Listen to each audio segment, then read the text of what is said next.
Здравейте, аз съм Angel Старо и днес дойде време да направим една подредба. Неговите маски, какво крие зад тях. Ще разгледаме маските на човека, за който си мислите и да видим какво се крие зад тях. Мислете за човека, от който се интересувате и се абстрахирайте от отговорите, които ще получите, за да може енергията да тече свободно. За тези от вас, които искат да се свържат с мен, може да го направите на страницата Angel Wings Tarot или на телефона, който ще оставя в клипа. Сега да се заемаме за работа. Хайде да видим каква маска носи пред вас човека, за който си мислите. Хайде така да попитаме. Каква маска носи пред вас човека, за който си мислите? Така. Доста лъжи изказва този човек. Доста лъжи изказва, доста манипулации използва. Маска на човек, който не му показа нищо, който е много краен, доста така егоцентричен, нагъл и нахален. Да видим още какво ще кажат картите. Така. Човек, който лъже относно любовта в живота си, относно отношенията в живота си. Човек, който има много високо его, много така егоцентричен, може да се каже. И човек, който така по принцип не иска да полага усилия. Този човек сякаш, така го усещам, сякаш е свикнал всичко да си получава както така на поднос. Човек, който не е свикнал да работи върху това, което иска. Да видим още. Абсолютно, да. Тук пред вас може така да е играл на ролята на влюбения Ромео. Но ето тук си слага маската, че едва ли не вие сте го наранили, вие сте го предали, той горкия. Да, абсолютно. Тук той се чувства отхвърлен от вас, чувства се, как да кажа, нежелан е точната дума, която търся. Чувства се нежелан, чувства се отхвърлен. Общо взето, като цяло, той е влязъл в ролята на жертва в тази си маска. Тук имаме въздушна кралица, водолей, близнаци и везни. Да видим още какво ще кажат картите. Да, абсолютно. Маската на човек, който така е тръгнал към вас, но едва ли не вие не сте го изчакали. Тук така се преструва, че не се интересува от вас. Че всичко между вас е било някаква игра, нещо несериозно, че не е искал развитие. Абсолютно да. И ето го тук, както ви казах, в ролята на жертва. В ролята на жертва, ох, аз горкия, ох, тя ме предаде, ох, тя. И общо взето, ох, така да се каже. Така че, да, определено имате работа с един доста сериозен манипулатор. Хайде да видим. Какво крие зад тази маска? Какво крие зад тази маска, която показва пред вас? Каква е истината? Каква е истината зад тази маска, която показва пред вас? Хайде така да видим. Така. Истината е, че все още мисли за вас. Истината е, че все още се връща назад в миналото към вас и че все още иска да се върне към вас. Истината е, че всичко това много му тежи, което се е случило, и че той в момента се опитва да се отърве от тази тежест. Опитва се да се отърве, опитва се да се освободи от тази тежест. И истината е, че той иска да ви завоюва. Че той иска да ви притежава. Истината е, че той трябва да победи. В неговите очи той трябва да победи. Тук с този човек сякаш водите някаква тиха война, в която според мен от това, което усещам, победители няма да има, защото ще се унищожите общо взето взаимно. Но тук този човек, той се смята за победител до някаква степен. Да видим. Да, абсолютно. Той определено води война с вас и то защото вие не тичате след него. Вие не сте тръгнали след него. Вие сте му обърнали по някакъв начин гръб и това нещо на него така не му дава мира. Тук имаме земна кралица, Козирог, Дева, Телец. Да видим още какво ще кажат картите. Каква е истината, която крием? Истината е, че той се страхува от вас. Той се страхува да се изправи пред вас, защото знае какво е направил. Абсолютно знае какво е направил. Страхува се да работи върху отношенията. Страхува се да се довери. Тук отново казвам, мисля, че съм го повторяла, но тъй като отново го усещам, някой от вас имате работа с човек, който е травмиран в миналото и носи травмата сега в момента във вашите отношения. Истината, която той крие, че някакси, сякаш усещам, сякаш по някакъв начин този човек ви е оценил е това, което сте му давали и той не може да си позволи да го загуби. Тук имаме водна кралица, Рибирак, Скорпион. Да видим още. Абсолютно да. И тук истината е, че той се тормози, че има конкуренция за вас определено. Абсолютно да. Той се тормози, той смята, че вие си имате някой друг, че вие сте му обърнали гръб окончателно и че повече няма да направите компромис и няма да тръгнете обратно към него. Според него вие няма да дадете шанс на отношенията. Той за тази си фасада на мачото моля мъжете да си преформатират в тяхния род, но за тази фасада, която човекът, за който си мислите, си слага, на един самоуверен човек, на един егоцентрик и така нататък, се крие истината, че той се страхува да се изправи пред вас, защото знае какво е направил, защото си мисли, че имате някой друг. Това е истината. Събирам картите и продължаваме напред. Каква маска иска да си постави в момента той пред вас? Каква маска иска да си постави в момента той пред вас? Хайде така да попитаме. Да видим. На човека, който си е тръгнал. На човека, който си е тръгнал. На човека, който вече не чака. На човека, който си е продължил живота напред. Щастлив е без вас. Изобщо не му пука, едва ли не. Това искам. На човека, който вече така е взел категорично решение за живота си. Абсолютно. И тук обаче сякаш той иска така да изиграе нещата. Много е хитър този човек. Значи, така иска да изиграе нещата, сякаш той се колебае дали да бъде с други или да се върне към вас. Тоест, така иска да изиграе нещата, че да ви задържи. Защото ако той покаже само това, че си е тръгнал, вие също ще се откажете. Но тук той го играе доста хитро и каза така: аз мога да бъда с друга, но се колебая дали да не се върна при теб. Да видим още каква маска иска да си сложи пред вас в момента. Абсолютно да. Значи тук иска да си сложи маската на променения мъж. На променения мъж. Лъжите са приключили. Всичко вече е различно в неговите очи. И тук мъжа, който обича. Определено мъжа, който обича, но тук е много възможно това да са лъжи. Да видим. Абсолютно да. На мъжа, който е готов така. Тук този човек иска да си сложи една маска, която така да ви накара да се замислите за него и да го задържите.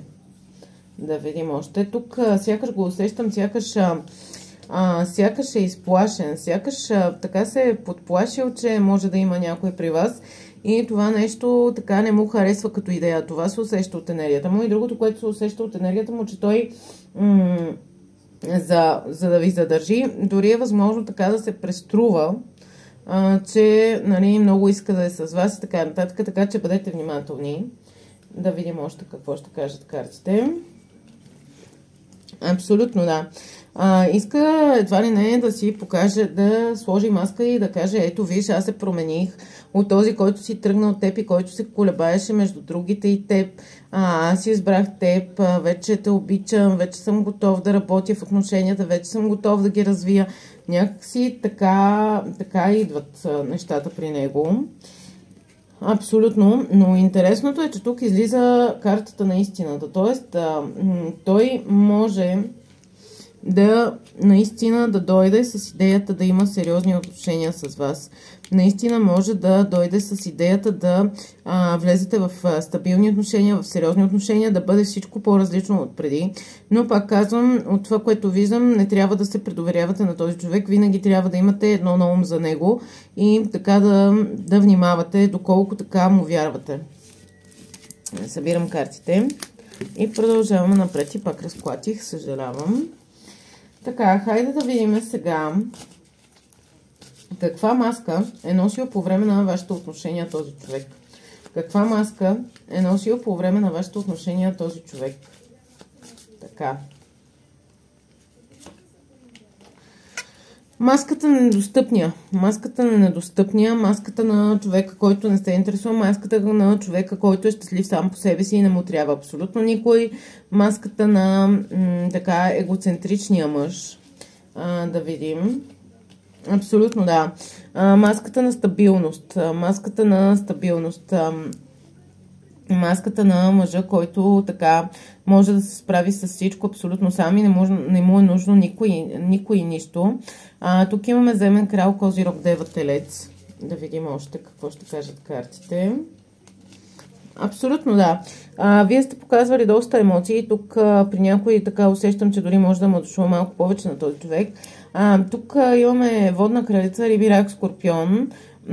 Тук той така не си е показвал емоциите толкова много. Не си е показвал, а искал от вас да ги покажете. Искал е така извъртал нещата, че е искал вие да ги покажете. Да видим каква маска е носил, докато е бил с вас.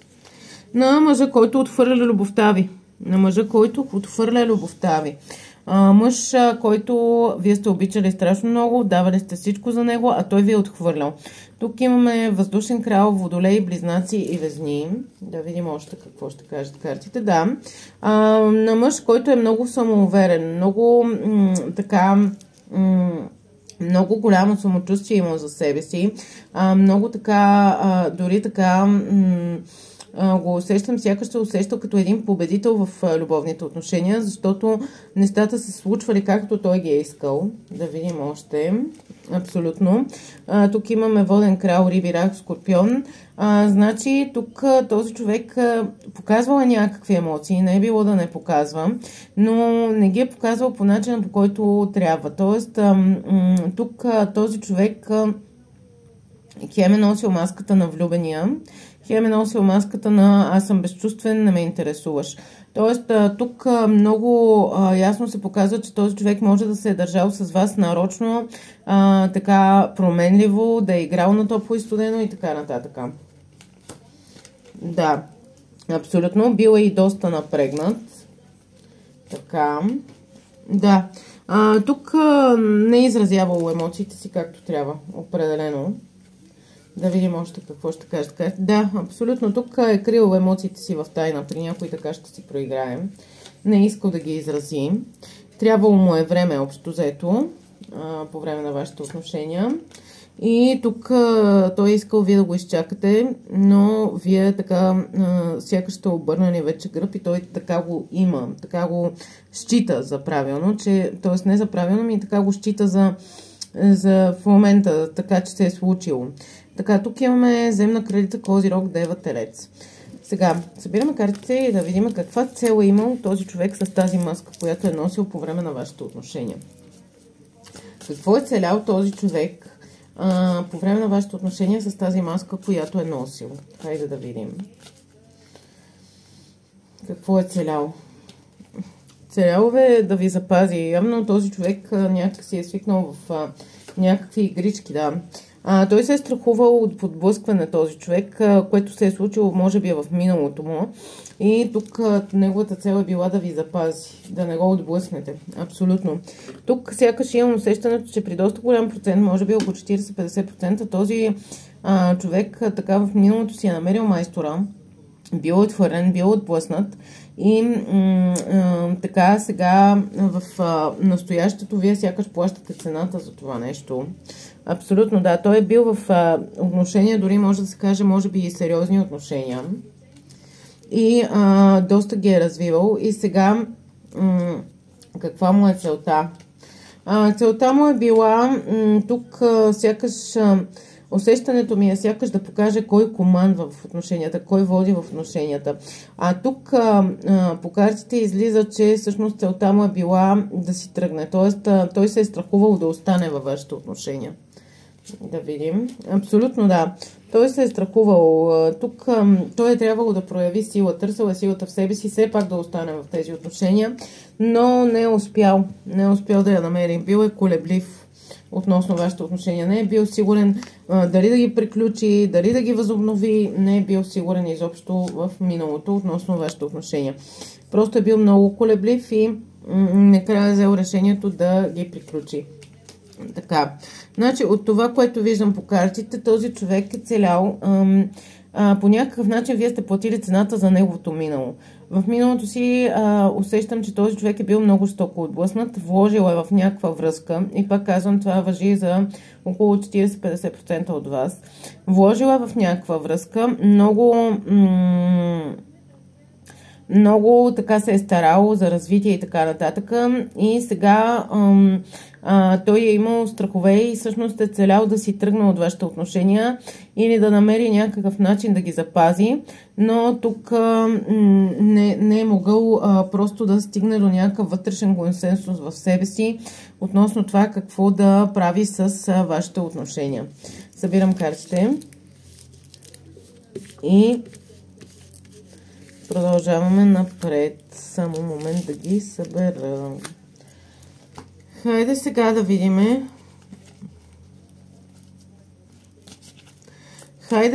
видим.